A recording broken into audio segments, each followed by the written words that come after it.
بسم الله الرحمن الرحيم ألف لام ميم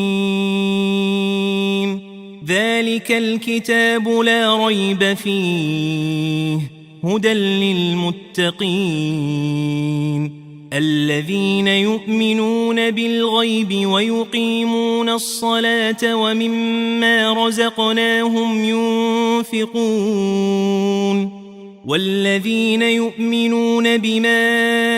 أنزل إليك وما أنزل من قبلك وبالآخرة هم يوقنون أولئك على هدى من ربهم وأولئك هم المفلحون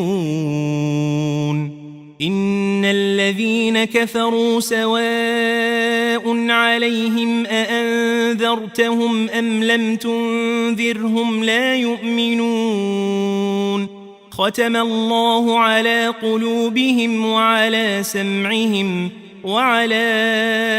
أبصارهم غشاوة ولهم عذاب عظيم ومن الناس من يقول آمنا بالله وباليوم الآخر وما هم بمؤمنين يخادعون الله والذين آمنوا وما يخدعون إلا أنفسهم وما يشعرون في قلوبهم مرض فزادهم الله مرضا ولهم عذاب أليم بما كانوا يكذبون وإذا قيل لهم لا تفسدوا في الأرض قالوا إنما نحن مصلحون ألا إنهم هم المفسدون ولكن لا يشعرون وإذا قيل لهم آمنوا كما آمن الناس قالوا أنؤمن كما آمن السفهاء ألا إنهم هم السفهاء ولكن لا يعلمون وإذا لقوا الذين آمنوا قالوا آمنا وإذا خلوا إلى شياطينهم قالوا إنا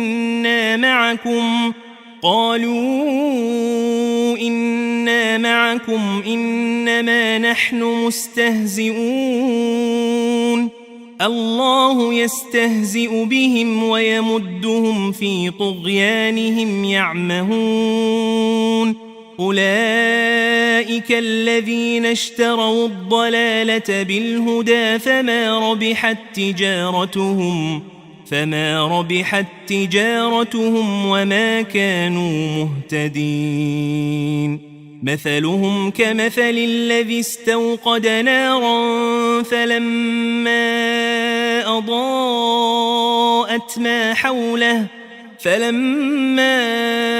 أضاءت ما حوله ذهب الله بنورهم وتركهم في ظلمات لا يبصرون صم بكم عمي فهم لا يرجعون أو كصيب من السماء فيه ظلمات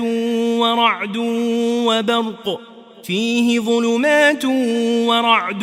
وبرق يجعلون أصابعهم في آذانهم من الصواعق حذر الموت والله محيط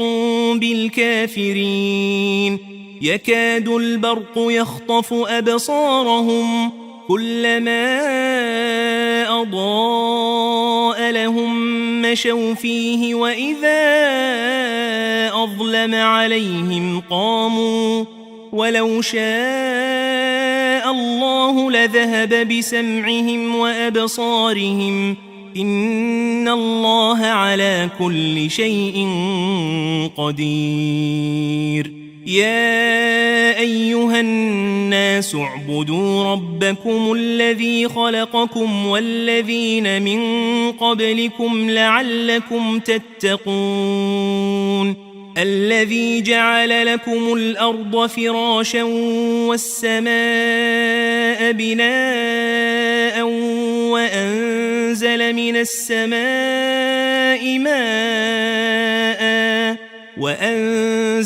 السماء ماء فأخرج به من الثمرات رزقا لكم فلا تجعلوا لله أندادا وأنتم تعلمون. وإن كنتم في ريب مما نزلنا على عبدنا فأتوا بسورة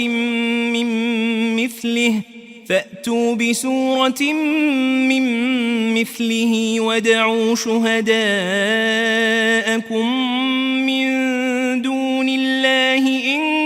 كنتم صادقين. فإن لم تفعلوا ولن تفعلوا فاتقوا النار التي وقودها الناس والحجارة أعدت للكافرين. وبشر الذين آمنوا وعملوا الصالحات أن لهم جنات تجري من تحتها الأنهار كلما رزقوا منها من ثمرة رزقا قالوا هذا الذي رزقنا من قبل وأتوا به متشابها ولهم فيها أزواج مطهرة وهم فيها خالدون. إن الله لا يستحيي أن يضرب مثلا ما بعوضة فما فوقها فأما الذين آمنوا فيعلمون أنه الحق من ربهم وأما الذين كفروا فيقولون ماذا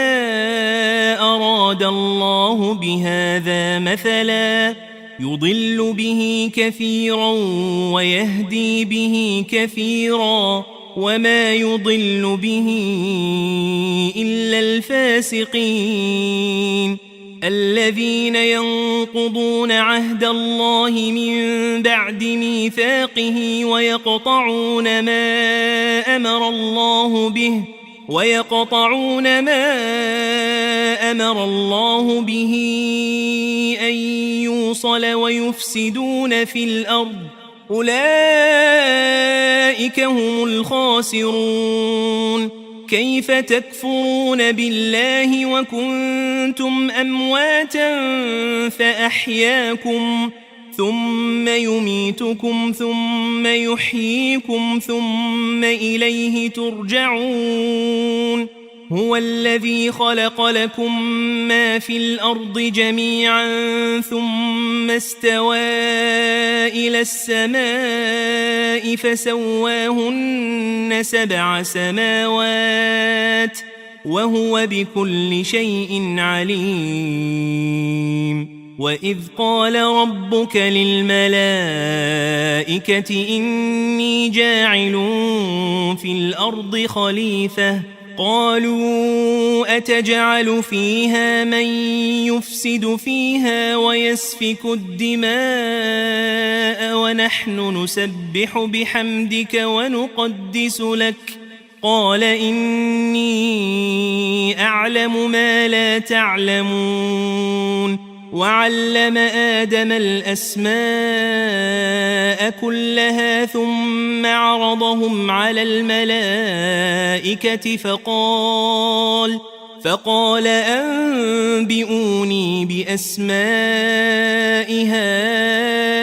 هؤلاء إن كنتم صادقين. قالوا سبحانك لا علم لنا إلا ما علمتنا إنك أنت العليم الحكيم قال يا آدم أنبئهم بأسمائهم فلما أنبأهم بأسمائهم قال ألم أقل لكم إني أعلم غيب السماوات والأرض وأعلم ما تبدون وما كنتم تكتمون وإذ قلنا للملائكة اسجدوا لآدم فسجدوا إلا إبليس أبى واستكبر وكان من الكافرين وقلنا يا آدم اسكن أنت وزوجك الجنة وكلا منها رغدا حيث شئتما ولا تقربا هذه الشجرة فتكونا من الظالمين فأزلهما الشيطان عنها فأخرجهما مما كانا فيه وقلنا اهبطوا بعضكم لبعض عدو ولكم في الأرض مستقر ومتاع إلى حين فتلقى آدم من ربه كلمات فتاب عليه إنه هو التواب الرحيم قلنا اهبطوا منها جميعا فإما يأتينكم مني هدى فمن تبع هداي فلا خوف عليهم ولا هم يحزنون والذين كفروا وكذبوا بآياتنا أولئك أصحاب النار هم فيها خالدون يا بني إسرائيل اذكروا نعمتي التي أنعمت عليكم وأوفوا بعهدي أوف بعهدكم وإياي فارهبون وآمنوا بما أنزلت مصدقا لما معكم ولا تكونوا أول كافر به ولا تشتروا بآياتي ثمنا قليلا وإياي فاتقون ولا تلبسوا الحق بالباطل وتكتموا الحق وأنتم تعلمون وأقيموا الصلاة وآتوا الزكاة واركعوا مع الراكعين أتأمرون الناس بالبر وتنسون أنفسكم وأنتم تتلون الكتاب أفلا تعقلون واستعينوا بالصبر والصلاة وإنها لكبيرة إلا على الخاشعين الذين يظنون أنهم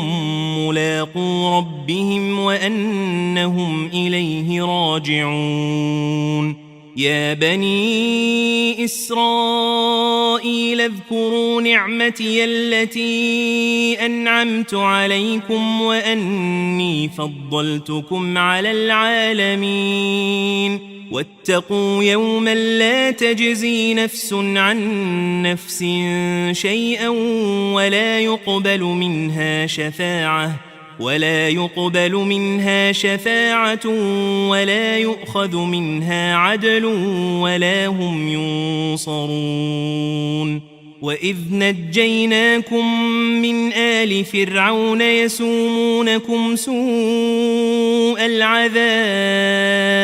يسومونكم سوء العذاب يذبحون أبناءكم ويستحيون نساءكم وفي ذلكم بلاء من ربكم عظيم. وإذ فرقنا بكم البحر فأنجيناكم وأغرقنا آل فرعون وأنتم تنظرون. وإذ واعدنا موسى 40 ليلة ثم اتخذتم العجل من بعده وأنتم ظالمون ثم عفونا عنكم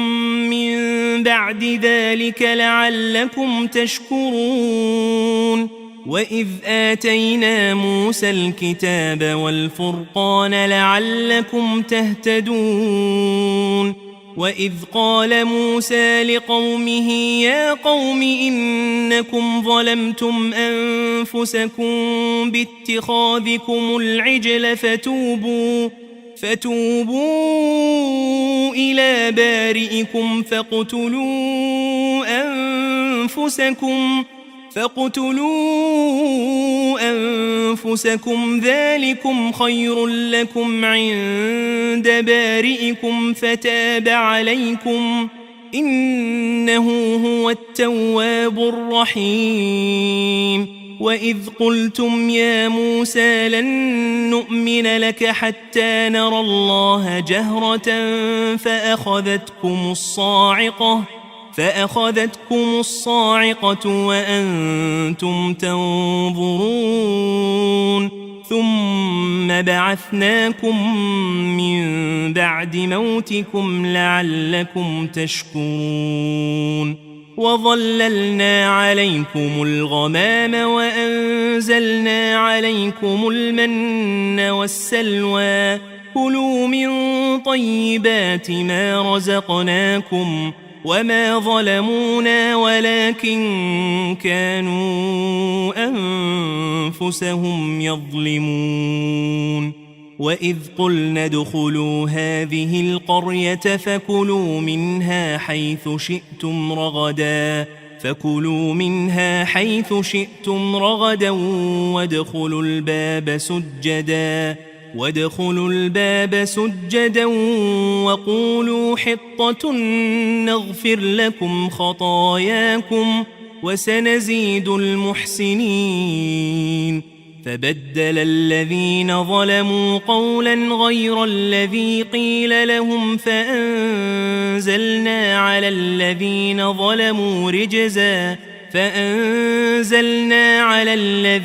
ظلموا رجزا من السماء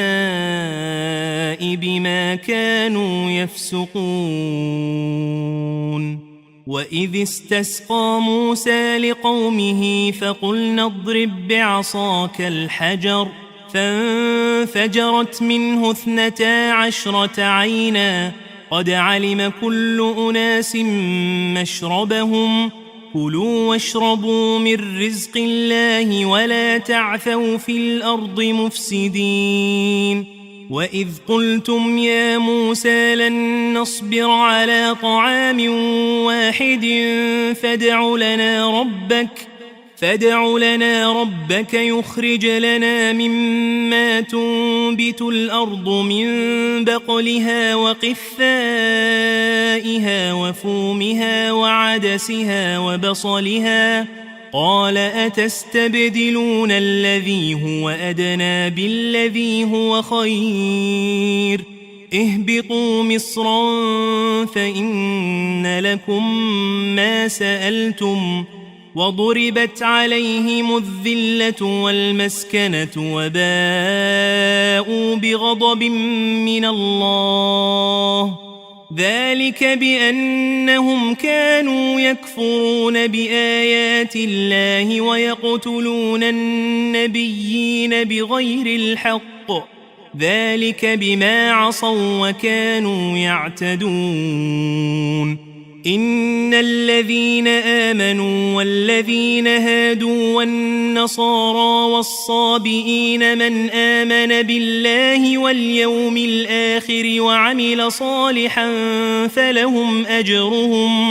فلهم أجرهم عند ربهم ولا خوف عليهم ولا هم يحزنون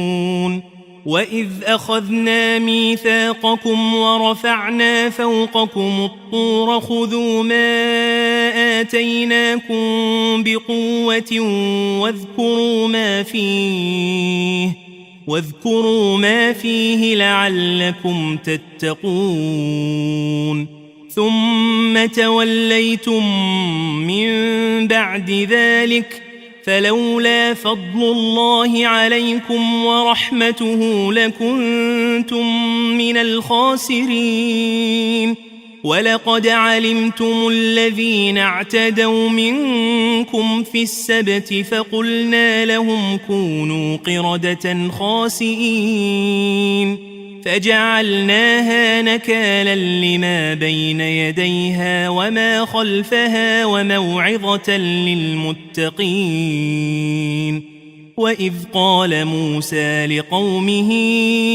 إن الله يأمركم أن تذبحوا بقرة قالوا أتتخذنا هزوا قال أعوذ بالله أن أكون من الجاهلين قالوا ادع لنا ربك يبين لنا ما هي قال إنه يقول إنها بقرة لا فارض ولا بكر عوان بين ذلك فافعلوا ما تؤمرون قالوا ادع لنا ربك يبين لنا ما لونها قال إنه يقول إنها بقرة صفراء فاقع لونها تسر الناظرين قالوا ادع لنا ربك يبين لنا ما هي إن البقرة شابه علينا وإنا إن شاء الله لمهتدون قال إنه يقول إنها بقرة لا ذلول تثير الأرض ولا تسقي الحرث مسلمة لا شية فيها قالوا الآن جئت بالحق فذبحوها وما كادوا يفعلون وإذ قتلتم نفسا فادارأتم فيها والله مخرج ما كنتم تكتمون فقلنا اضربوه ببعضها كذلك يحيي الله الموتى ويريكم آياته لعلكم تعقلون ثم قست قلوبكم من بعد ذلك فهي كالحجارة أو أشد قسوة وإن من الحجارة لما يتفجر منه الأنهار وإن منها لما يشقق فيخرج منه الماء وإن منها لما يهبط من خشية الله وما الله بغافل عما تعملون أفتطمعون أن يؤمنوا لكم وقد كان فريق منهم يسمعون كلام الله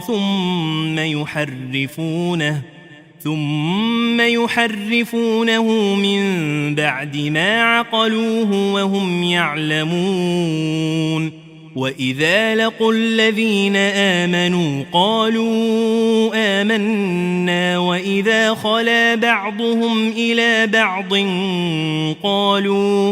قالوا أتحدثونهم بما فتح الله عليكم ليحاجوكم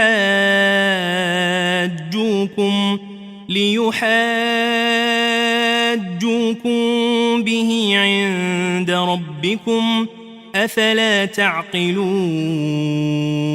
أولا يعلمون أن الله يعلم ما يسرون وما يعلنون ومنهم أميون لا يعلمون الكتاب إلا أماني وإن هم إلا يظنون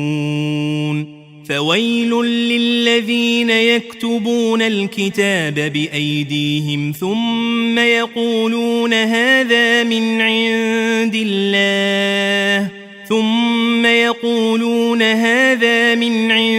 الله ليشتروا به ثمنا قليلا فويل لهم مما كتبت أيديهم وويل لهم مما يكسبون وقالوا لن تمسنا النار إلا أياما معدودة قل أتخذتم عند الله عهدا فلن يخلف الله عهده أم تقولون على الله ما لا تعلمون بلى من كسب سيئة وأحاطت به خطيئته فأولئك أصحاب النار هم فيها خالدون والذين آمنوا وعملوا الصالحات أولئك أصحاب الجنة هم فيها خالدون وإذ أخذنا ميثاق بني إسرائيل لا تعبدون إلا الله وبالوالدين إحسانا وذي القربى واليتامى والمساكين وقولوا للناس حسنا وأقيموا الصلاة وآتوا الزكاة ثم توليتم إلا قليلا منكم وأنتم معرضون وإذ أخذنا ميثاقكم لا تسفكون دماءكم ولا تخرجون أنفسكم من دياركم ثم أقررتم وأنتم تشهدون ثم أنتم هؤلاء تقتلون أنفسكم وتخرجون فريقا منكم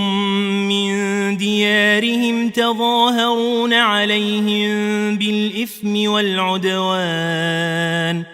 تظاهرون عليهم بالإثم والعدوان وإن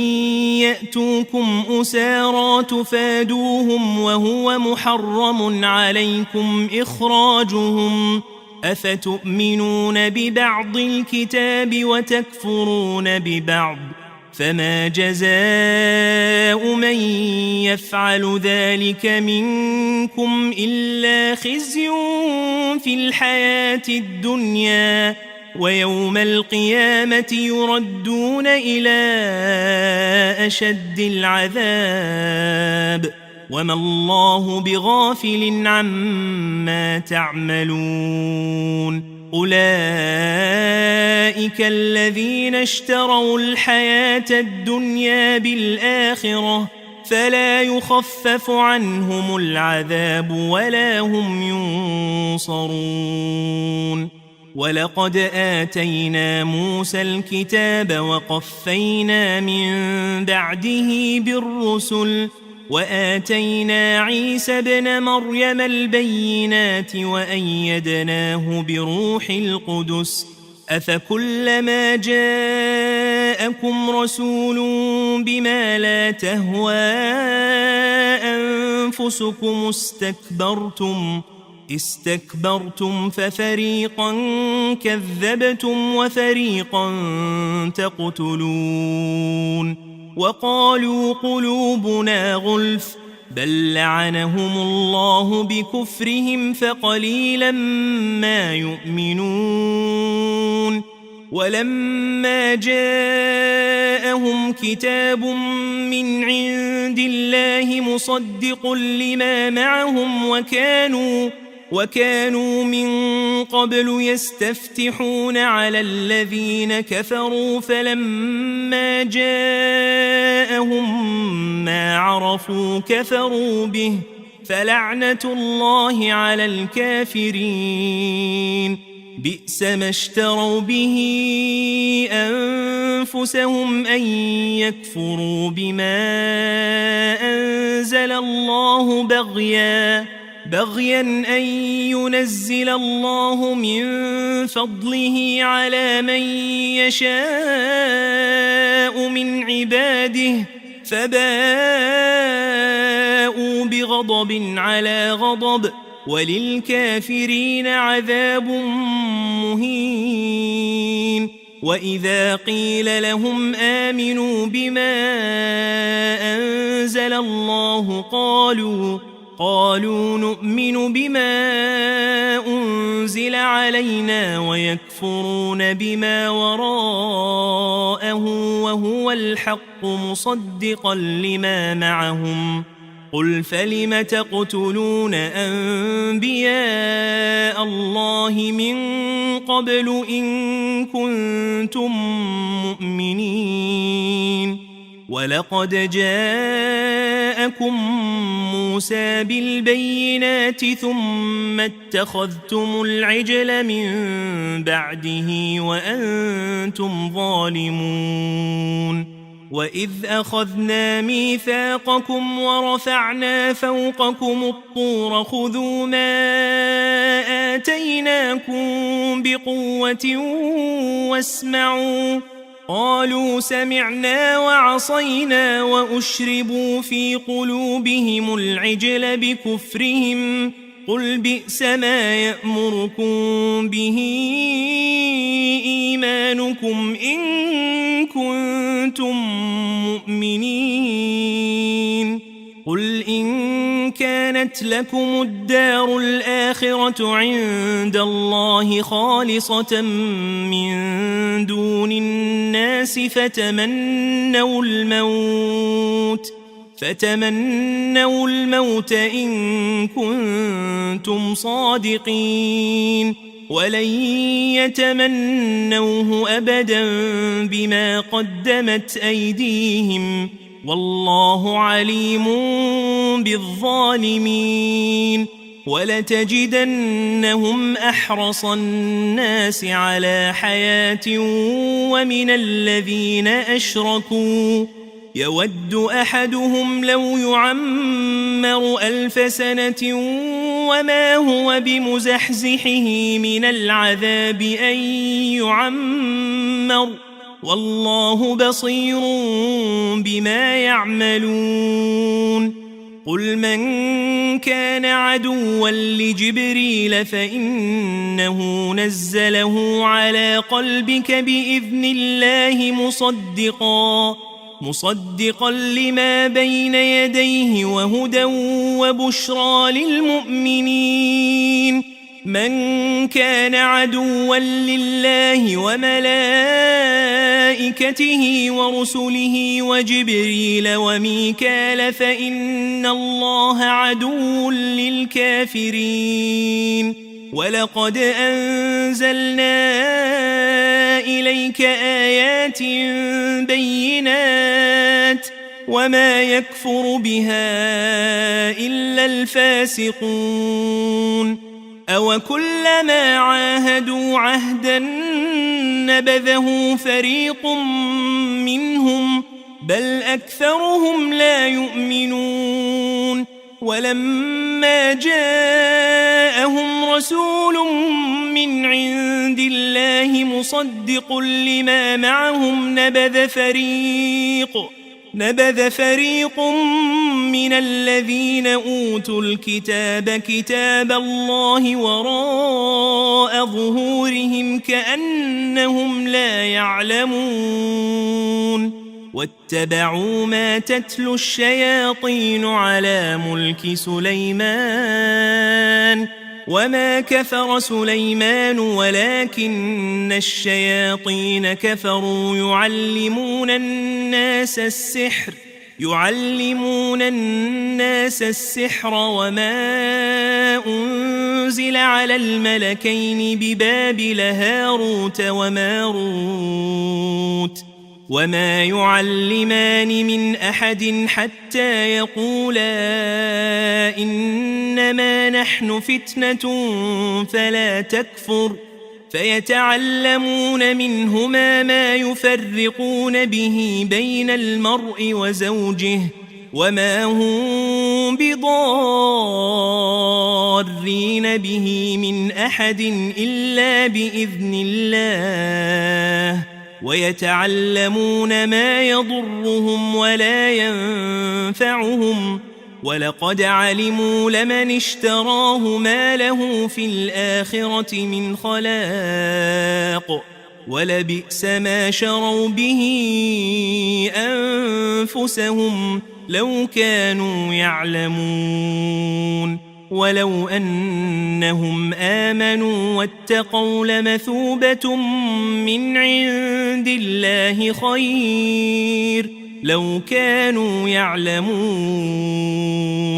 يا أيها الذين آمنوا لا تقولوا راعنا وقولوا انظرنا واسمعوا وللكافرين عذاب أليم ما يود الذين كفروا من أهل الكتاب ولا المشركين أن ينزل عليكم من خير من ربكم والله يختص برحمته من يشاء والله ذو الفضل العظيم ما ننسخ من آية أو ننسها نأت بخير منها أو مثلها ألم تعلم أن الله على كل شيء قدير ألم تعلم أن الله له ملك السماوات والأرض وما لكم من دون الله من ولي ولا نصير أم تريدون أن تسألوا رسولكم كما سئل موسى من قبل ومن يتبدل الكفر بالإيمان فقد ضل سواء السبيل ود كثير من أهل الكتاب لو يردونكم من بعد إيمانكم كفارا حسدا من عند أنفسهم من بعد ما تبين لهم الحق فاعفوا واصفحوا حتى يأتي الله بأمره إن الله على كل شيء قدير وأقيموا الصلاة وآتوا الزكاة وما تقدموا لأنفسكم من خير تجدوه عند الله إن الله بما تعملون بصير وقالوا لن يدخل الجنة إلا من كان هودا أو نصارى تلك أمانيهم قل هاتوا برهانكم إن كنتم صادقين بلى من أسلم وجهه لله وهو محسن فله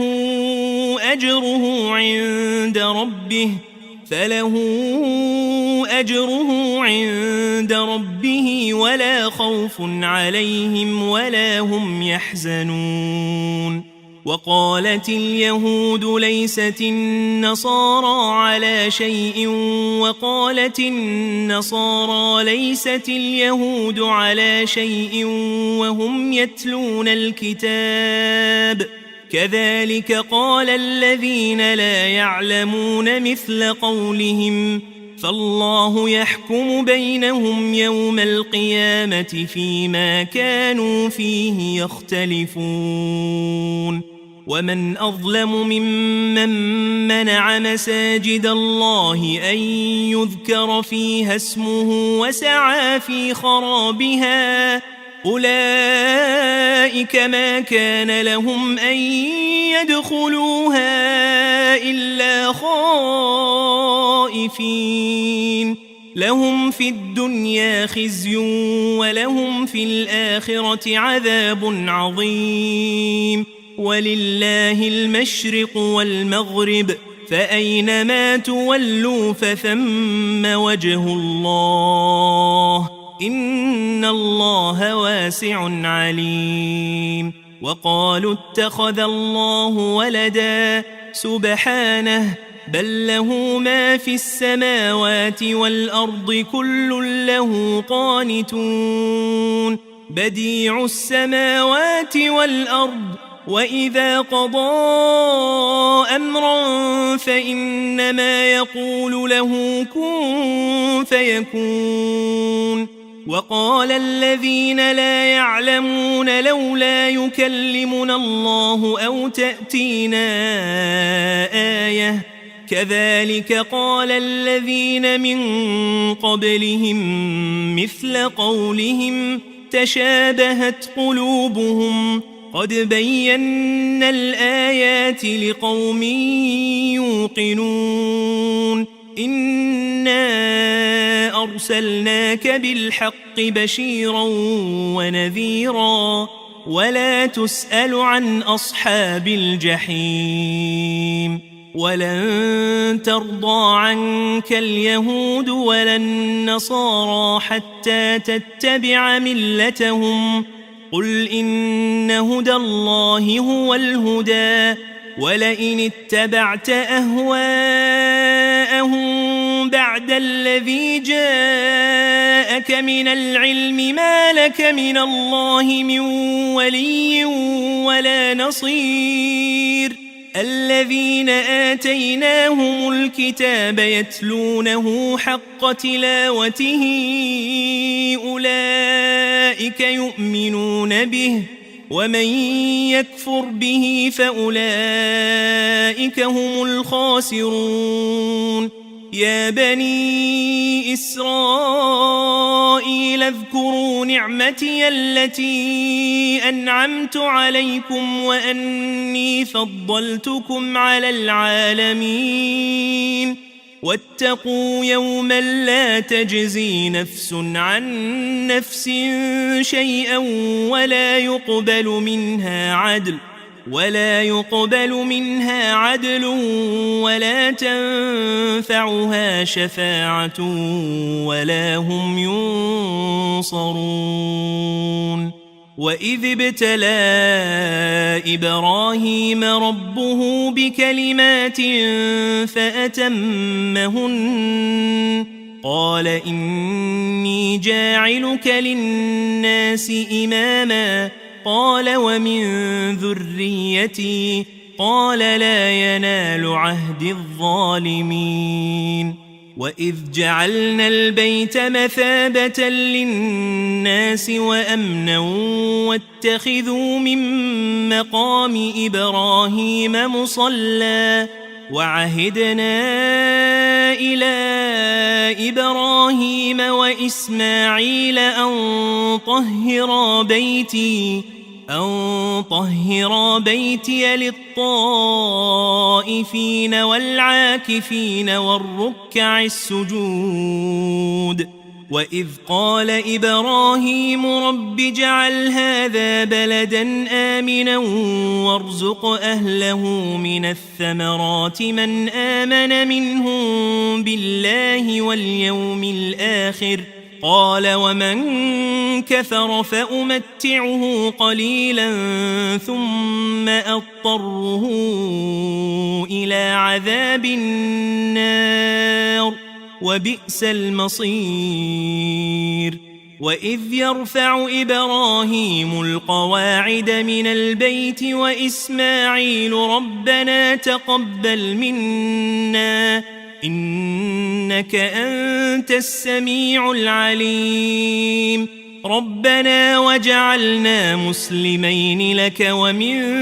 ذريتنا أمة مسلمة لك وأرنا مناسكنا وتب علينا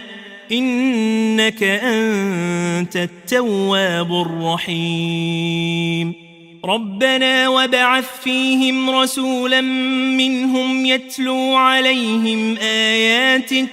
يتلو عليهم آياتك ويعلمهم الكتاب والحكمة ويزكيهم إنك أنت العزيز الحكيم ومن يرغب عن ملة إبراهيم إلا من سفه نفسه ولقد اصطفيناه في الدنيا وإنه في الآخرة لمن الصالحين إذ قال له ربه أسلم قال أسلمت لرب العالمين ووصى بها إبراهيم بنيه ويعقوب يا بني إن الله اصطفى لكم الدين فلا تموتن إلا وأنتم مسلمون أم كنتم شهداء إذ حضر يعقوب الموت إذ قال لبنيه ما تعبدون من بعدي قالوا نعبد إلهك وإله آبائك إبراهيم وإسماعيل وإسحاق إلها واحدا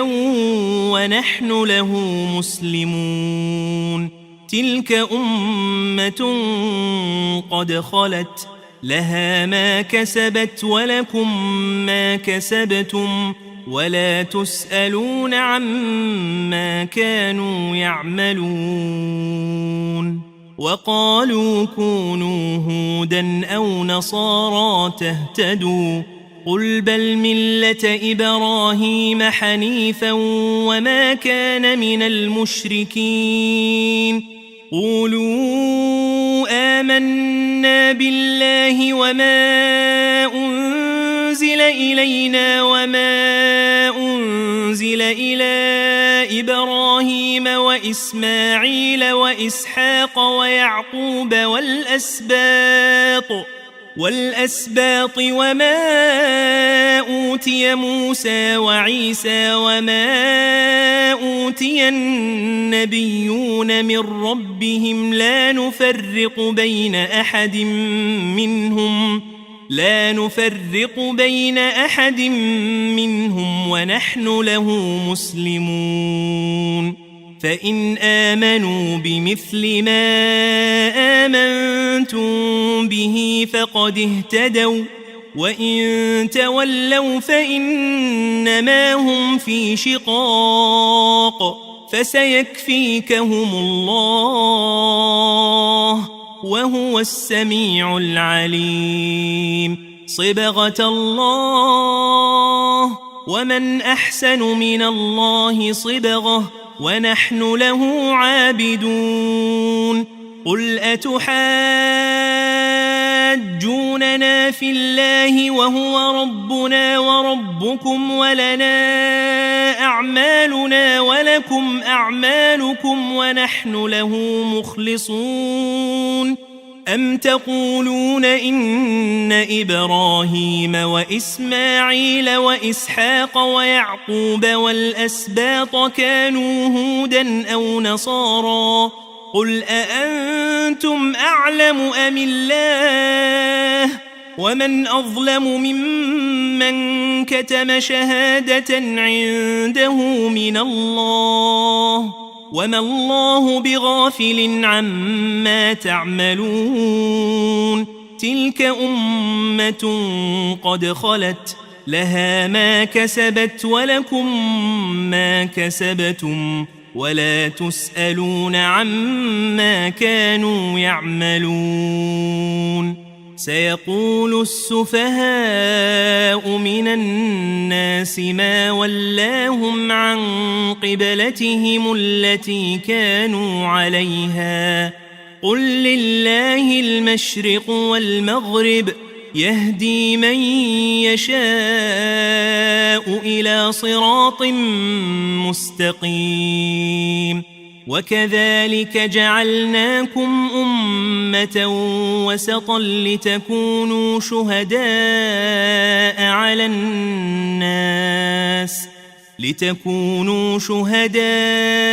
على الناس ويكون الرسول عليكم شهيدا وما جعلنا القبلة التي كنت عليها إلا لنعلم من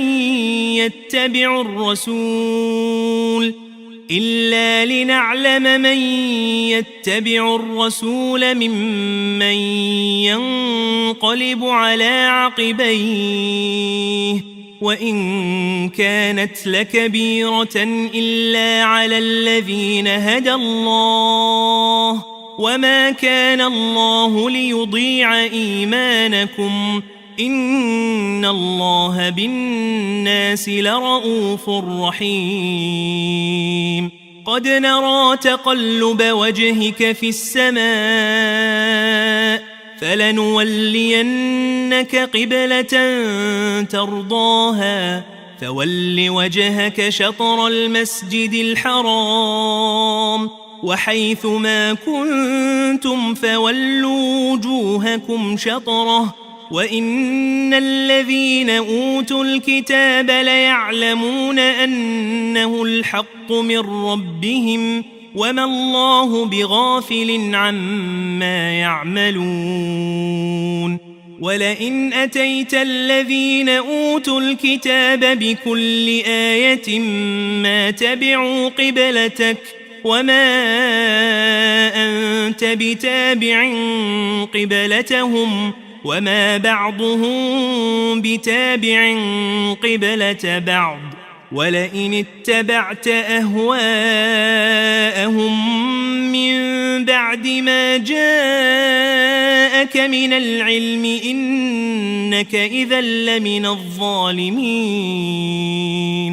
الذين آتيناهم الكتاب يعرفونه كما يعرفون أبناءهم وإن فريقا منهم ليكتمون الحق وهم يعلمون الحق من ربك فلا تكونن من الممترين ولكل وجهة هو موليها فاستبقوا الخيرات أينما تكونوا يأت بكم الله جميعا إن الله على كل شيء قدير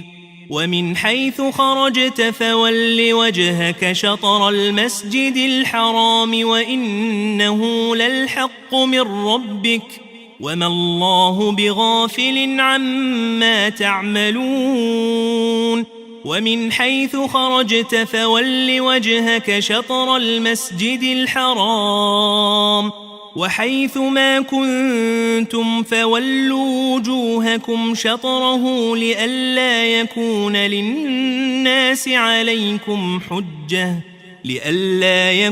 للناس عليكم حجة إلا الذين ظلموا منهم فلا تخشوهم واخشوني ولأتم نعمتي عليكم ولعلكم تهتدون كما أرسلنا فيكم رسولا منكم يتلو عليكم آياتنا ويزكيكم ويعلمكم الكتاب والحكمة ويعلمكم ما لم تكونوا تعلمون فاذكروني أذكركم واشكروا لي ولا تكفرون يا أيها الذين آمنوا استعينوا بالصبر والصلاة إن الله مع الصابرين ولا تقولوا لمن يقتل في سبيل الله أموات بل أحياء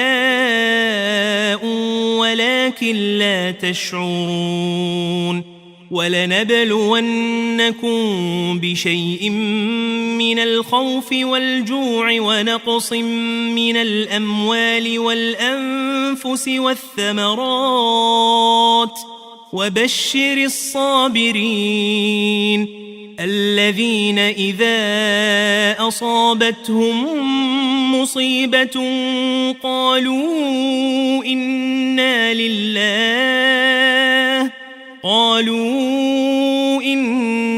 لله وإنا إليه راجعون أولئك عليهم صلوات من ربهم ورحمة وأولئك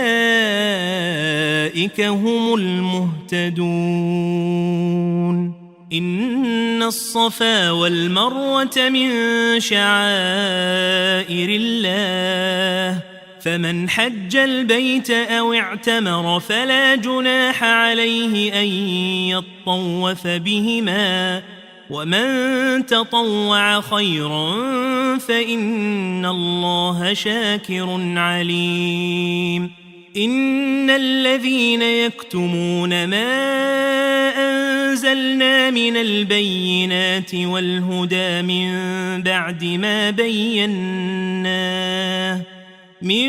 بعد ما بيناه للناس في الكتاب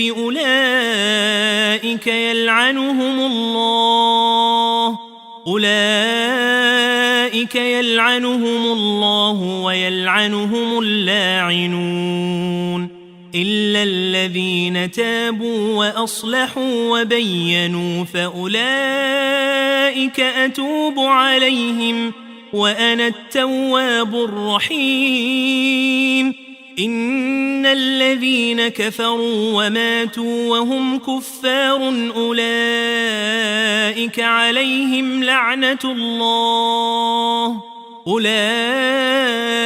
عليهم لعنة الله والملائكة والناس أجمعين خالدين فيها لا يخفف عنهم العذاب ولا هم ينظرون وإلهكم إله واحد لا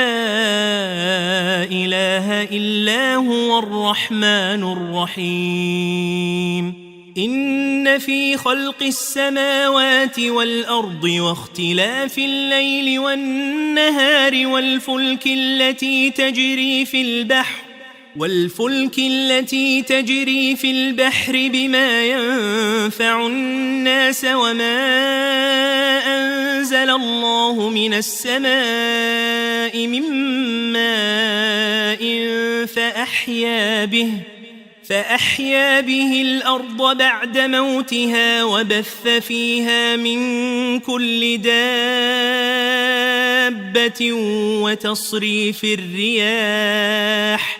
وتصريف الرياح والسحاب المسخر بين السماء والأرض لآيات لقوم يعقلون ومن الناس من يتخذ من دون الله أندادا يحبونهم كحب الله والذين آمنوا أشد حبا لله ولو يرى الذين ظلموا إذ يرون العذاب أن القوة لله جميعا وأن الله شديد العذاب إذ تبرأ الذين اتبعوا من الذين اتبعوا ورأوا العذاب وتقطعت بهم الأسباب وقال الذين اتبعوا لو أن لنا كرة فنتبرأ منهم كما تبرؤوا منا كذلك يريهم الله أعمالهم حسرات عليهم وما هم بخارجين من النار يا أيها الناس كلوا مما في الأرض حلالا طيبا ولا تتبعوا خطوات الشيطان إنه لكم عدو مبين إنما يأمركم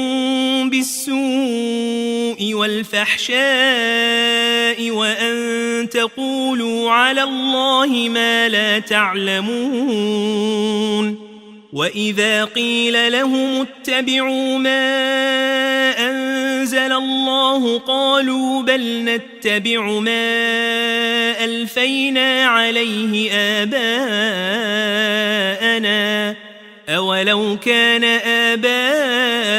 آباؤهم لا يعقلون شيئا ولا يهتدون ومثل الذين كفروا كمثل الذي ينعق بما لا يسمع إلا دعاء ونداء صم بكم عمي فهم لا يعقلون يا أيها الذين آمنوا كلوا من طيبات ما رزقناكم واشكروا لله إن كنتم إياه تعبدون إنما حرم عليكم الميتة والدم ولحم الخنزير وما أهل به لغير الله فمن اضطر غير باغ ولا عاد فلا إثم عليه إن الله غفور رحيم إن الذين يكتمون ما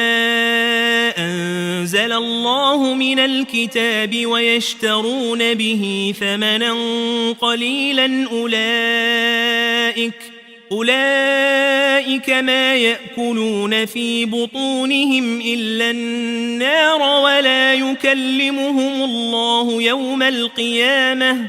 ولا يكلمهم الله يوم القيامة ولا يزكيهم ولهم عذاب أليم أولئك الذين اشتروا الضلالة بالهدى والعذاب بالمغفرة فما أصبرهم على النار ذلك بأن الله نزل الكتاب بالحق وإن الذين اختلفوا في الكتاب لفي شقاق بعيد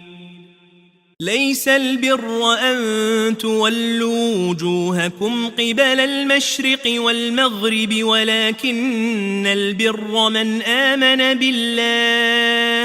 ولكن البر من آمن بالله واليوم الآخر والملائكة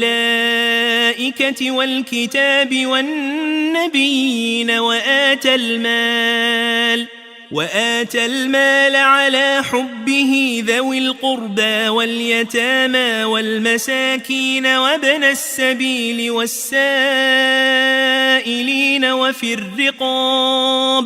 وفي الرقاب وأقام الصلاة وآتى الزكاة والموفون بعهدهم إذا عاهدوا والصابرين في البأساء والضراء وحين البأس أولئك الذين صدقوا وأولئك هم المتقون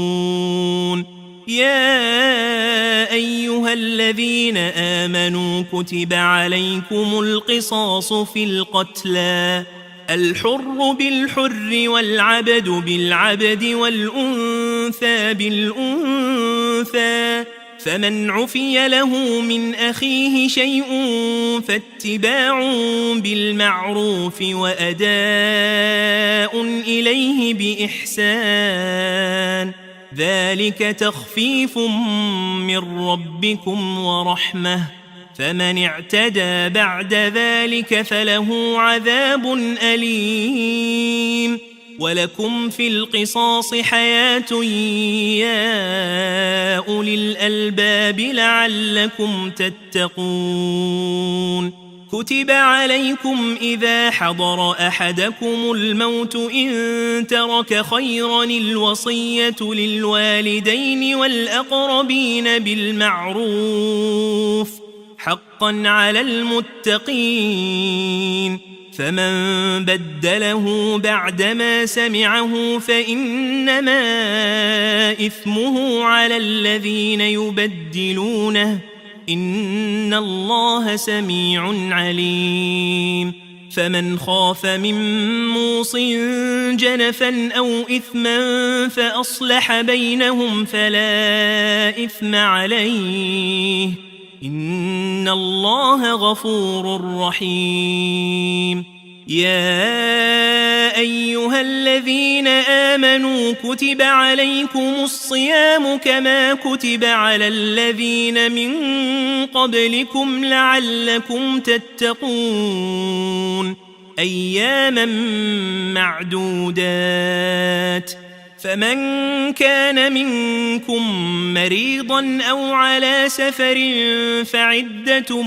من أيام أخر، وعلى الذين يطيقونه فدية طعام مسكين، فمن تطوع خيرا فهو خير له، وأن تصوموا خير لكم إن كنتم تعلمون. شهر رمضان الذي أنزل فيه القرآن هدى للناس وبينات من الهدى والفرقان، فمن شهد منكم الشهر فليصمه، ومن كان مريضا أو على سفر فعدة من أيام أخر، يريد الله بكم اليسر ولا يريد بكم العسر ولتكملوا العدة ولتكبروا الله على ما هداكم ولعلكم تشكرون. وإذا سألك عبادي عني فإني قريب أجيب دعوة الداع إذا دعان، فليستجيبوا لي وليؤمنوا بي لعلهم يرشدون. أحل لكم ليلة الصيام الرفث إلى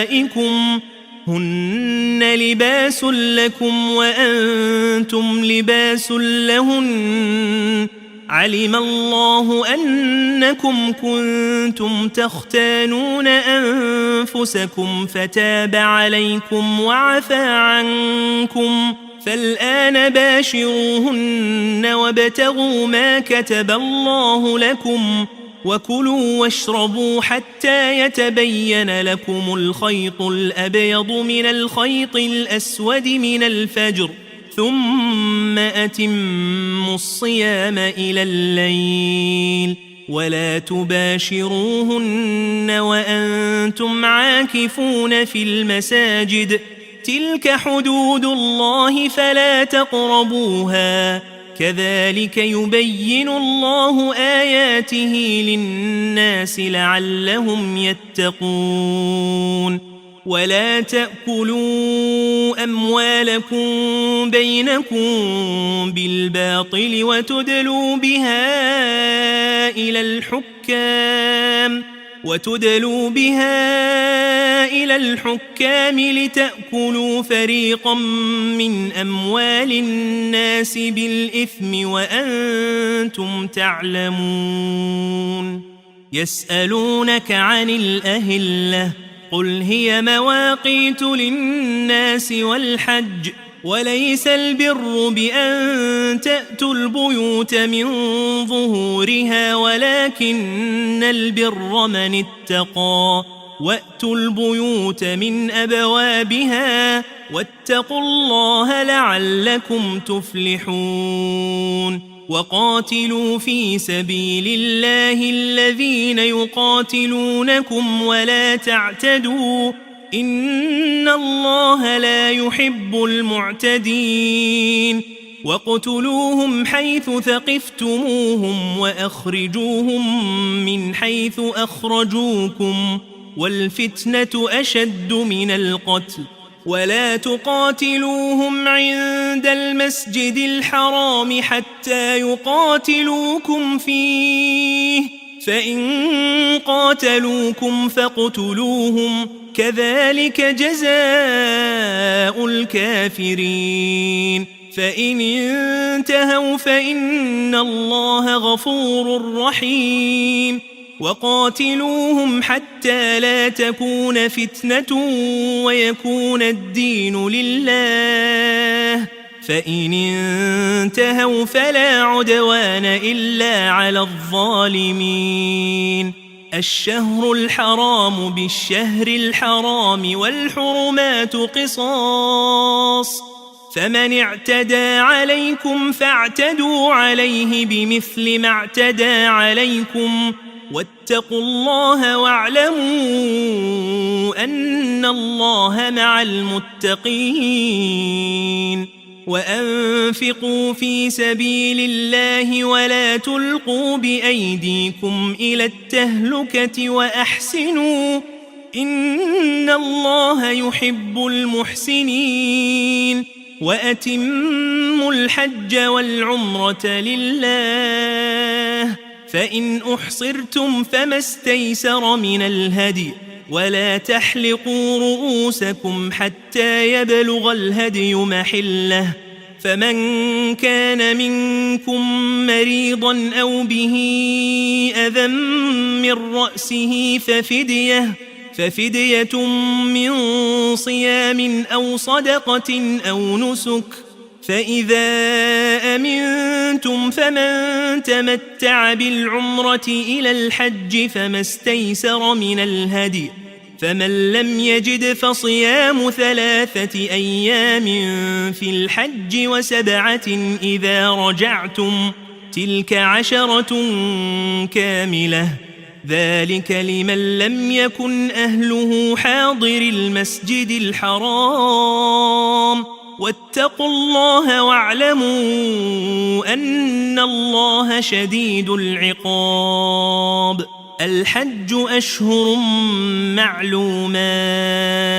فمن فرض فيهن الحج فلا رفث ولا فسوق ولا جدال في الحج وما تفعلوا من خير يعلمه الله وتزودوا فإن خير الزاد التقوى واتقون يا أولي الألباب ليس عليكم جناح أن تبتغوا فضلا من ربكم فإذا أفضتم من عرفات فاذكروا الله عند المشعر الحرام واذكروه كما هداكم وإن كنتم من قبله لمن الضالين ثم أفيضوا من حيث أفاض الناس واستغفروا الله إن الله غفور رحيم فإذا قضيتم مناسككم فاذكروا الله كذكركم آباءكم أو أشد ذكرا فمن الناس من يقول ربنا آتنا في الدنيا وما له في الآخرة من خلاق ومنهم من يقول ربنا آتنا في الدنيا حسنة وفي الآخرة حسنة وقنا عذاب النار أولئك لهم نصيب مما كسبوا والله سريع الحساب واذكروا الله في أيام معدودات فمن تعجل في يومين فلا إثم عليه ومن تأخر فلا إثم عليه لمن اتقى واتقوا الله واعلموا أنكم إليه تحشرون ومن الناس من يعجبك قوله في الحياة الدنيا ويشهد الله على ما في قلبه وهو ألد الخصام وإذا تولى سعى في الأرض ليفسد فيها ويهلك الحرث والنسل والله لا يحب الفساد وإذا قيل له اتق الله أخذته العزة بالإثم فحسبه جهنم ولبئس المهاد ومن الناس من يشري نفسه ابتغاء مرضات الله والله رؤوف بالعباد يا أيها الذين آمنوا ادخلوا في السلم كافة ولا تتبعوا خطوات الشيطان إنه لكم عدو مبين فإن زللتم من بعد ما جاءتكم البينات فاعلموا أن الله عزيز حكيم هل ينظرون إلا أن يأتيهم الله في ظلل من الغمام والملائكة وقضي الأمر وإلى الله ترجع الأمور سل بني إسرائيل كم آتيناهم من آية بينة ومن يبدل نعمة الله من بعد ما جاءته فإن الله شديد العقاب زين للذين كفروا الحياة الدنيا ويسخرون من الذين آمنوا والذين اتقوا فوقهم يوم القيامة والله يرزق من يشاء بغير حساب كان الناس أمة واحدة فبعث الله النبيين مبشرين ومنذرين وأنزل معهم الكتاب بالحق ليحكم بين الناس فيما اختلفوا فيه وما اختلف فيه إلا الذين أوتوه من بعد ما جاءتهم البينات بغيا بينهم فهدى الله الذين آمنوا لما اختلفوا فيه من الحق بإذنه والله يهدي من يشاء إلى صراط مستقيم أم حسبتم أن تدخلوا الجنة ولما يأتكم مثل الذين خلوا من قبلكم مستهم البأساء والضراء وزلزلوا حتى حتى يقول الرسول والذين آمنوا معه متى نصر الله ألا إن نصر الله قريب يسألونك ماذا ينفقون قل ما أنفقتم من خير فللوالدين والأقربين واليتامى والمساكين وابن السبيل وما تفعلوا من خير فإن الله به عليم كتب عليكم القتال وهو كره لكم وعسى أن تكرهوا شيئا وهو خير لكم وعسى أن تحبوا شيئا وهو شر لكم والله يعلم وأنتم لا تعلمون يسألونك عن الشهر الحرام قتال فيه قل قتال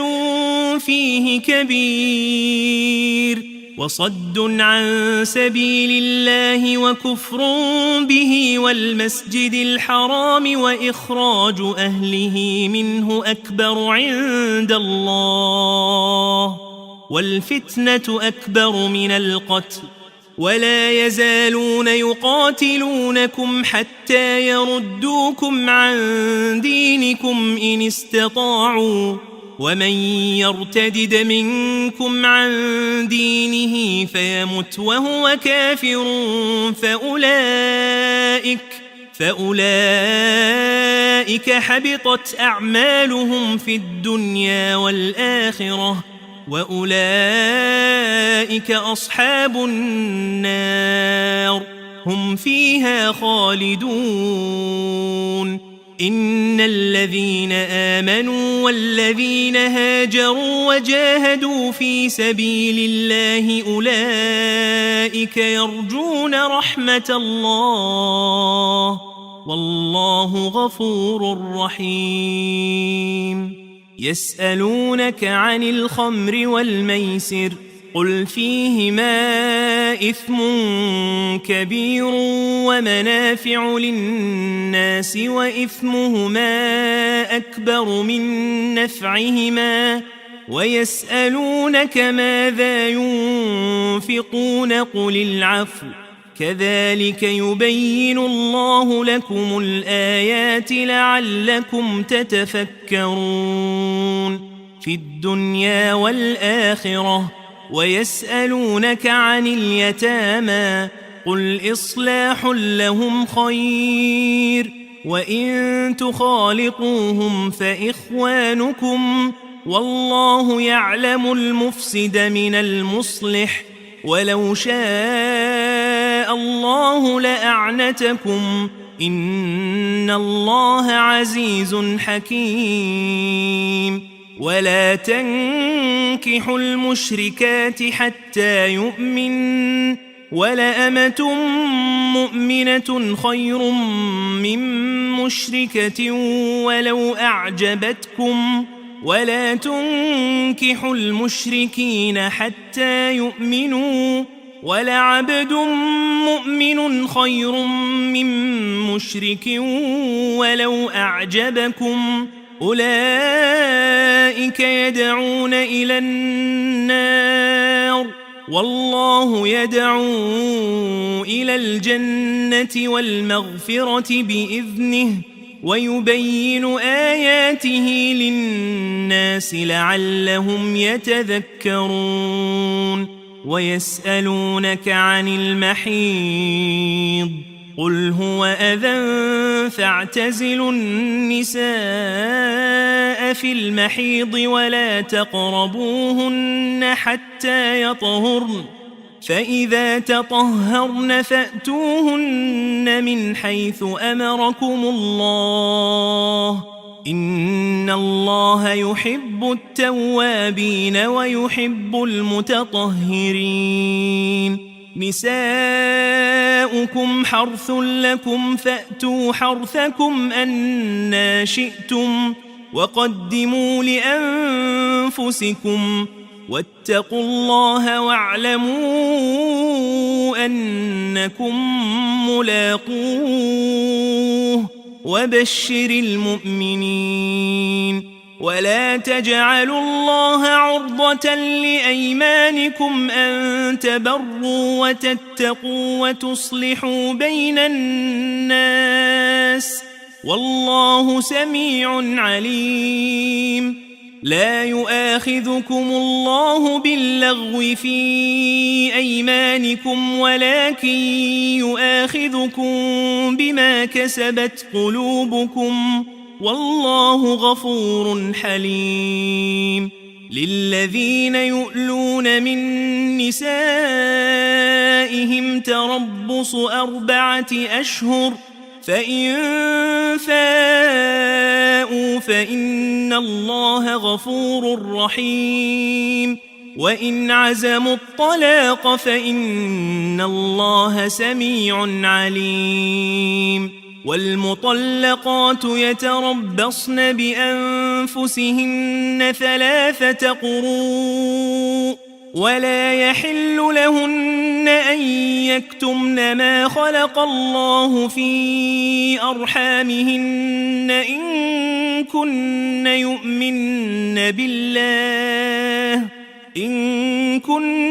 يؤمن بالله واليوم الآخر وبعولتهن أحق بردهن في ذلك إن أرادوا إصلاحا ولهن مثل الذي عليهن بالمعروف وللرجال عليهن درجة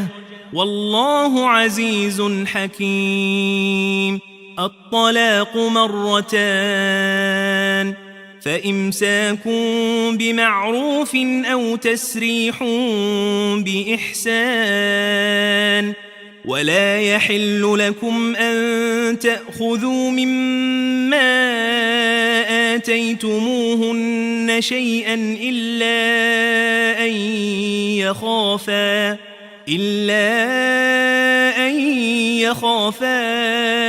ألا يقيما حدود الله فإن خفتم ألا يقيما حدود الله فلا جناح عليهما فيما افتدت به تلك حدود الله فلا تعتدوها ومن يتعد حدود الله فأولئك هم الظالمون فإن طلقها فلا تحل له من بعد حتى تنكح زوجا غيره فإن طلقها فلا جناح عليهما أن يتراجعا إن ظنا أن يقيما حدود الله وتلك حدود الله يبينها لقوم يعلمون وإذا طلقتم النساء فبلغن أجلهن فأمسكوهن بمعروف أو سرحوهن بمعروف ولا تمسكوهن ضرارا لتعتدوا ومن يفعل ذلك فقد ظلم نفسه ولا تتخذوا آيات الله هزوا واذكروا نعمة الله عليكم وما أنزل عليكم من الكتاب والحكمة يعظكم به واتقوا الله واعلموا أن الله بكل شيء عليم وإذا طلقتم النساء فبلغن أجلهن فلا تعضلوهن أن ينكحن أزواجهن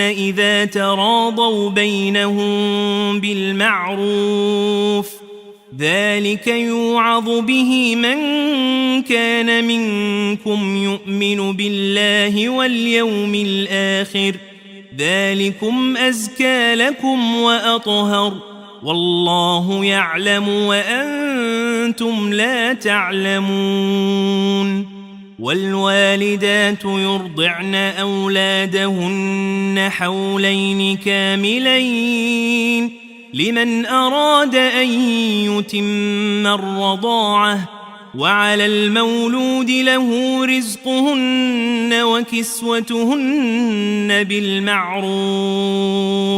لا تكلف نفس إلا وسعها لا تضار والدة بولدها ولا مولود له بولده وعلى الوارث مثل ذلك فإن أرادا فصالا عن تراض منهما وتشاور فلا جناح عليهما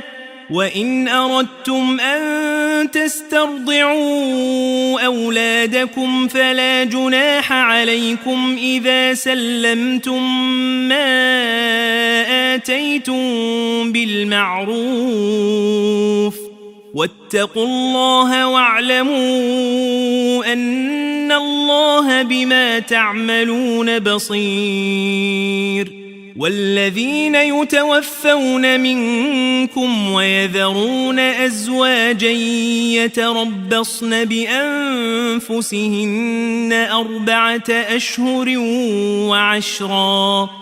فإذا بلغن أجلهن فلا جناح عليكم فيما فعلن في أنفسهن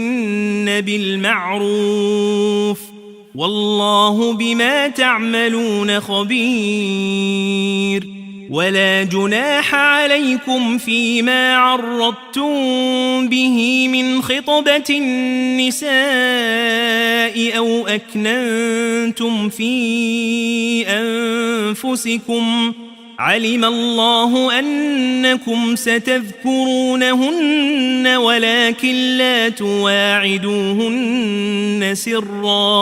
ولكن لا تواعدوهن سرا إلا أن تقولوا قولا معروفا ولا تعزموا عقدة النكاح حتى يبلغ الكتاب أجله واعلموا أن الله يعلم ما في أنفسكم فاحذروه واعلموا أن الله غفور حليم لا جناح عليكم إن طلقتم النساء ما لم تمسوهن أو تفرضوا لهن فريضة ومتعوهن على الموسع قدره وعلى المقتر قدره متاعا بالمعروف حقا على المحسنين وإن طلقتموهن من قبل أن تمسوهن وقد فرضتم لهن فريضة فنصف ما فرضتم إلا أن يعفون أو يعفو الذي بيده عقدة النكاح وأن تعفوا أقرب للتقوى ولا تنسوا الفضل بينكم إن الله بما تعملون بصير حافظوا على الصلوات والصلاة الوسطى وقوموا لله قانتين فإن خفتم فرجالا أو ركبانا فإذا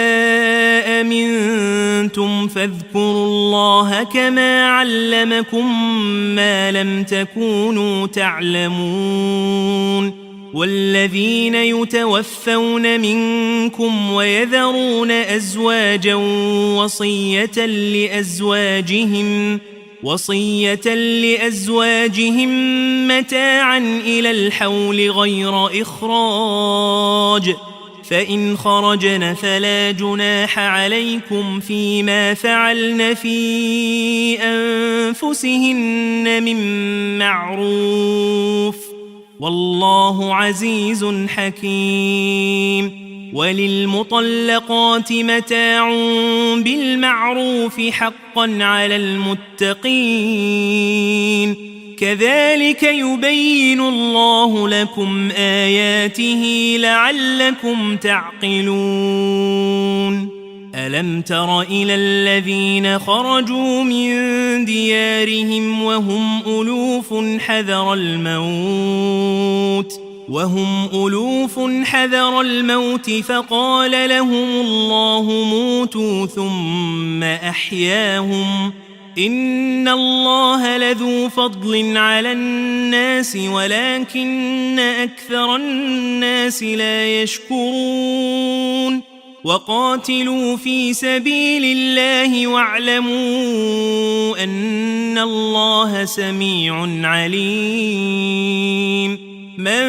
ذا الذي يقرض الله قرضا حسنا فيضاعفه له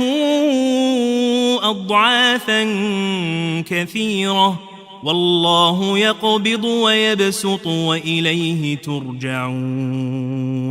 ألم تر إلى الملأ من بني إسرائيل من بعد موسى إذ قالوا لنبي له ابعث لنا ملكا نقاتل في سبيل الله، قال هل عسيتم إن كتب عليكم القتال ألا تقاتلوا؟ قالوا وما لنا ألا نقاتل في سبيل الله وقد أخرجنا من ديارنا وأبنائنا، فلما كتب عليهم القتال تولوا إلا قليلا منهم، والله عليم بالظالمين. وقال لهم نبيهم إن الله قد بعث لكم طالوت ملكا، قالوا أنى يكون له الملك علينا ونحن أحق بالملك منه ولم يؤت سعة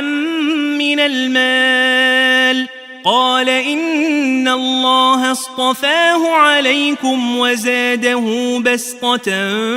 في العلم والجسم، والله يؤتي ملكه من يشاء والله واسع عليم. وقال لهم نبيهم إن آية ملكه أن يأتيكم التابوت فيه سكينة من ربكم وبقية مما ترك آل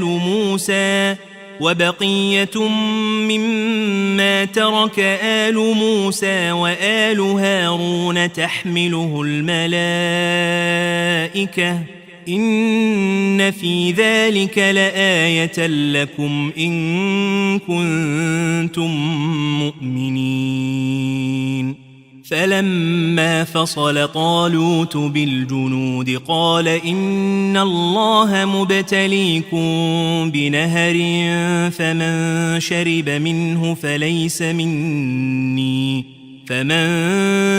منه فليس مني ومن لم يطعمه فإنه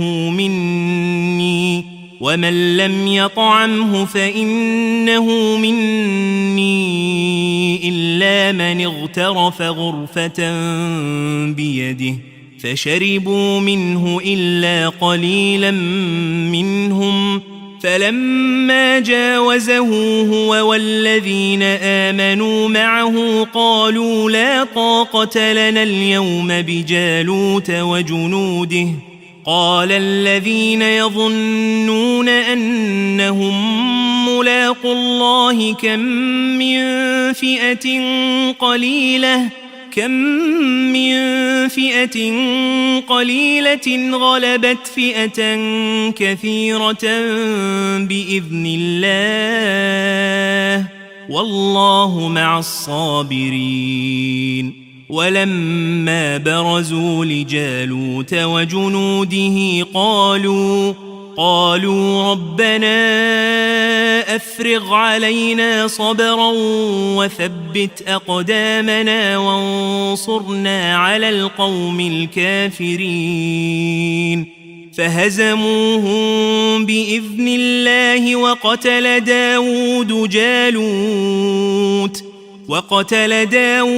جالوت وآتاه الله الملك والحكمة وعلمه مما يشاء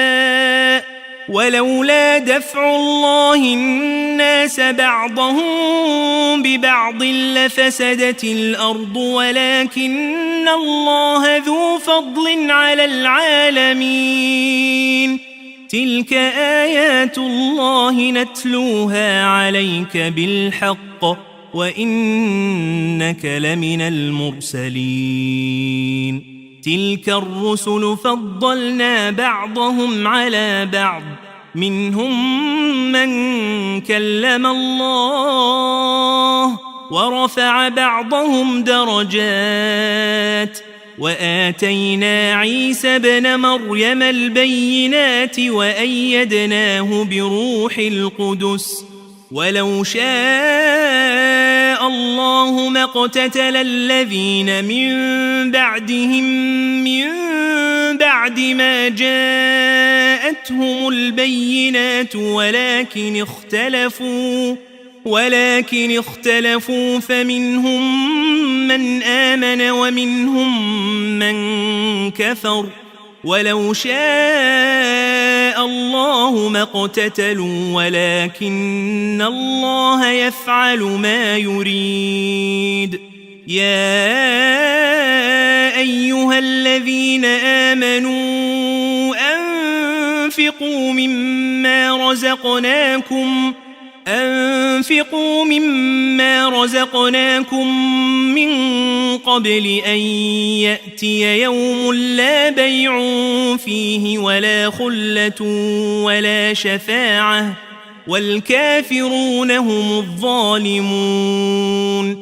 الله لا إله إلا هو الحي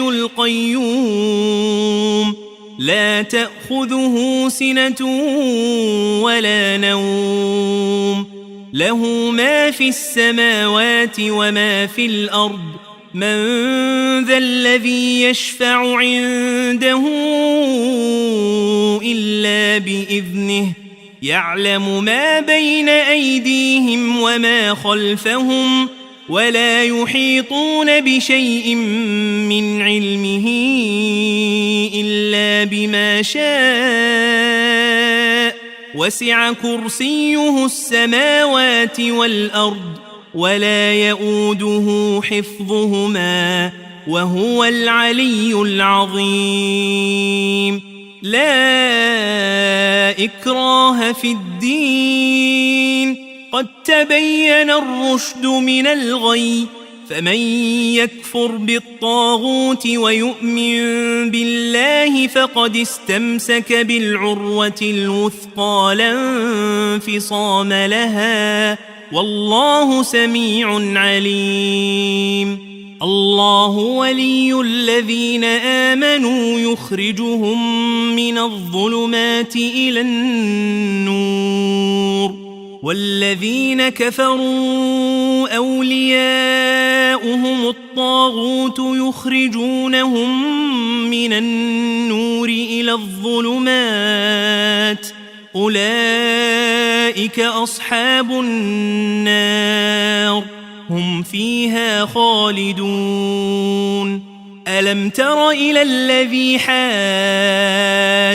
إبراهيم في ربه أن آتاه الله الملك إذ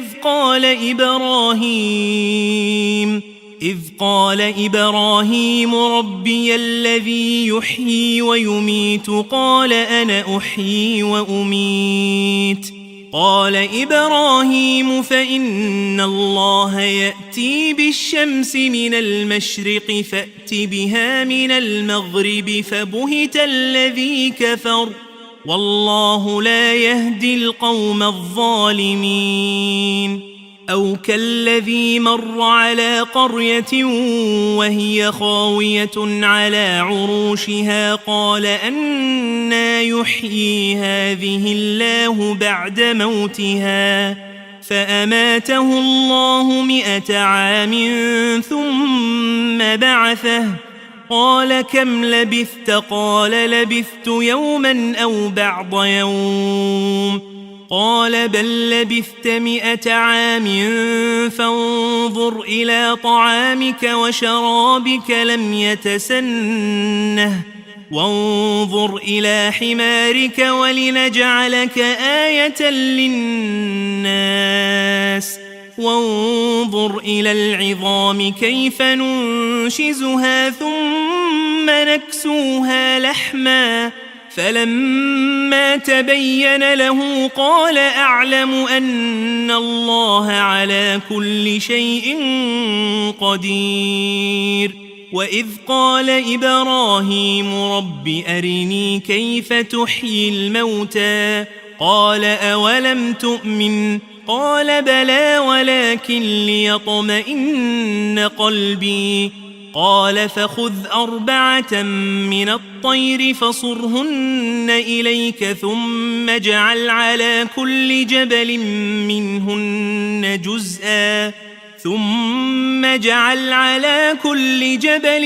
منهن جزءا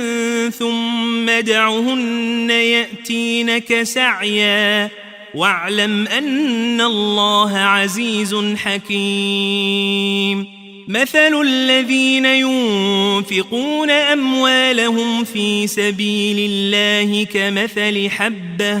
كمثل حبة أنبتت 7 سنابل في كل سنبلة 100 حبة والله يضاعف لمن يشاء والله واسع عليم الذين ينفقون أموالهم في سبيل الله ثم لا يتبعون ما أنفقوا منا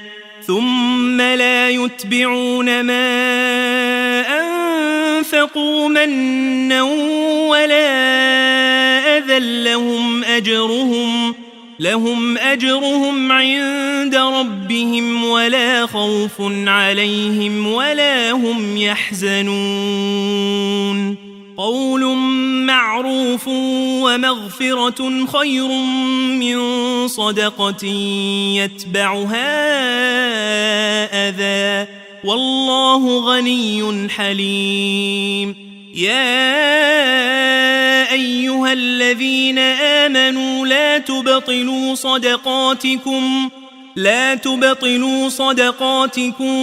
بالمن والأذى كالذي ينفق ماله رئاء الناس ولا يؤمن بالله واليوم الآخر فمثله كمثل صفوان عليه تراب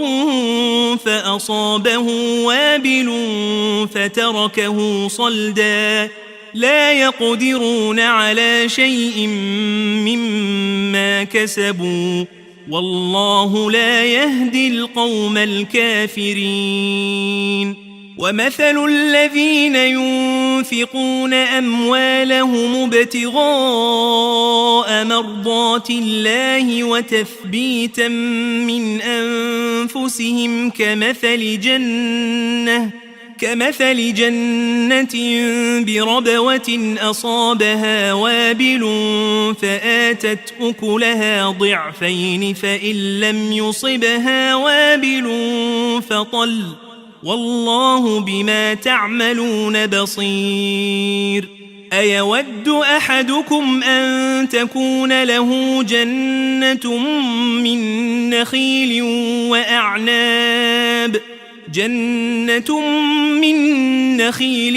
وأعناب تجري من تحتها الأنهار له فيها من كل الثمرات وأصابه الكبر وله ذرية ضعفاء فأصابها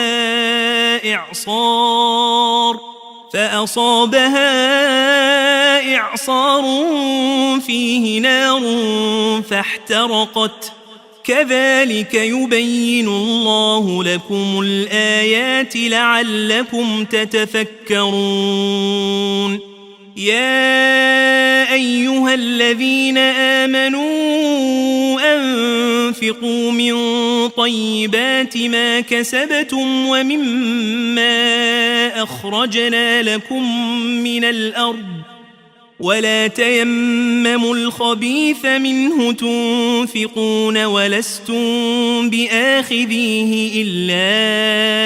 أن تغمضوا فيه واعلموا أن الله غني حميد الشيطان يعدكم الفقر ويأمركم بالفحشاء والله يعدكم مغفرة منه وفضلا والله واسع عليم يؤتي الحكمة من يشاء ومن يؤت الحكمة فقد أوتي خيرا كثيرا وما يذكر إلا أولو الألباب وما أنفقتم من نفقة أو نذرتم من نذر فإن الله يعلمه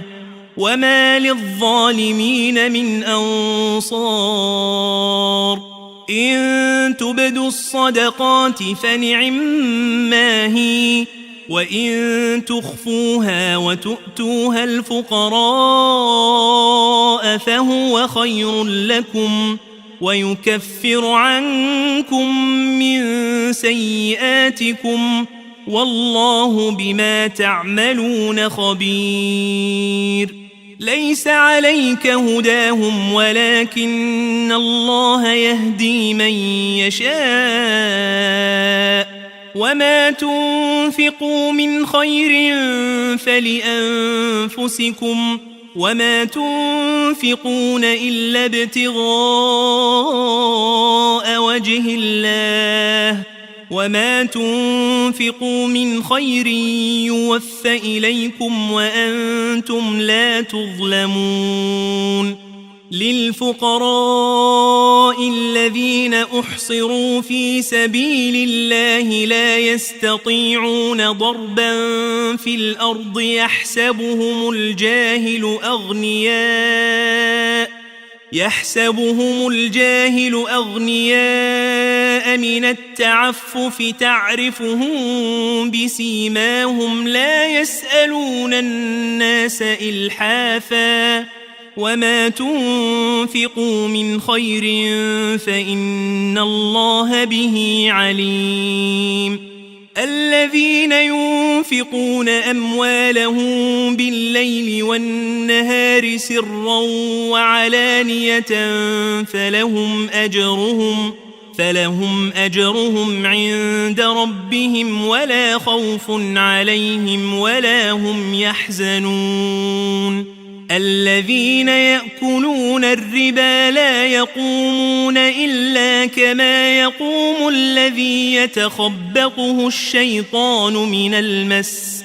ذلك بأنهم قالوا إنما البيع مثل الربا وأحل الله البيع وحرم الربا فمن جاءه موعظة من ربه فانتهى فله ما سلف وأمره إلى الله ومن عاد فأولئك أصحاب النار هم فيها خالدون يمحق الله الربا ويربي الصدقات والله لا يحب كل كفار أثيم إن الذين آمنوا وعملوا الصالحات وأقاموا الصلاة وآتوا الزكاة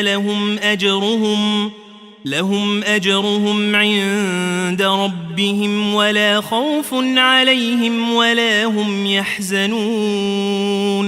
يا أيها الذين آمنوا اتقوا الله وذروا ما بقي من الربا إن كنتم مؤمنين فإن لم تفعلوا فأذنوا بحرب من الله ورسوله وإن تبتم فلكم رؤوس أموالكم لا تظلمون ولا تظلمون وإن كان ذو عسرة فنظرة إلى ميسرة وأن تصدقوا خير لكم إن كنتم تعلمون واتقوا يوما ترجعون فيه إلى الله ثم توفى كل نفس ما كسبت وهم لا يظلمون يا أيها الذين آمنوا إذا تداينتم بدين إلى أجل مسمى فاكتبوه وليكتب بينكم كاتب بالعدل ولا يأب كاتب أن يكتب كما علمه الله فليكتب وليملل الذي عليه الحق وليتق الله ربه ولا يبخس منه شيئا فإن كان الذي عليه الحق سفيها أو ضعيفا أو لا يستطيع أن يمله فليملل وليه بالعدل واستشهدوا شهيدين من رجالكم فإن لم يكونا رجلين فرجل وامرأتان ممن ترضون من الشهداء أن تضل إحداهما فتذكر إحداهما الأخرى ولا يأبى الشهداء إذا ما دعوا ولا تسأموا أن تكتبوه صغيرا أو كبيرا إلى أجله ذلكم أقسط عند الله وأقوم للشهادة وأدنى ألا ترتابوا إلا أن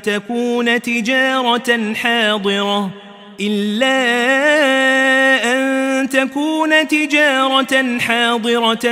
تديرونها بينكم فليس عليكم جناح ألا تكتبوها وأشهدوا إذا تبايعتم ولا يضار كاتب ولا شهيد وإن تفعلوا فإنه فسوق بكم واتقوا الله ويعلمكم الله والله بكل شيء عليم وإن كنتم على سفر ولم تجدوا كاتبا فرهان مقبوضة فإن أمن بعضكم بعضا فليؤد الذي ائتمن أمانته وليتق الله ربه ولا تكتموا الشهادة ومن يكتمها فإنه آثم قلبه والله بما تعملون عليم لله ما في السماوات وما في الأرض وإن تبدوا ما في أنفسكم أو تخفوه يحاسبكم به الله فيغفر لمن يشاء ويعذب من يشاء والله على كل شيء قدير. آمن الرسول بما أنزل إليه من ربه والمؤمنون كل آمن بالله وملائكته وكتبه ورسله لا نفرق بين أحد من رسله وقالوا سمعنا وأطعنا غفرانك ربنا وإليك المصير. لا يكلف الله نفسا إلا وسعها لها ما كسبت وعليها ما اكتسبت ربنا لا تؤاخذنا إن نسينا أو أخطأنا ربنا ولا تحمل علينا إصرا كما حملته على الذين من قبلنا ربنا ولا تحملنا ما لا طاقة لنا به واعف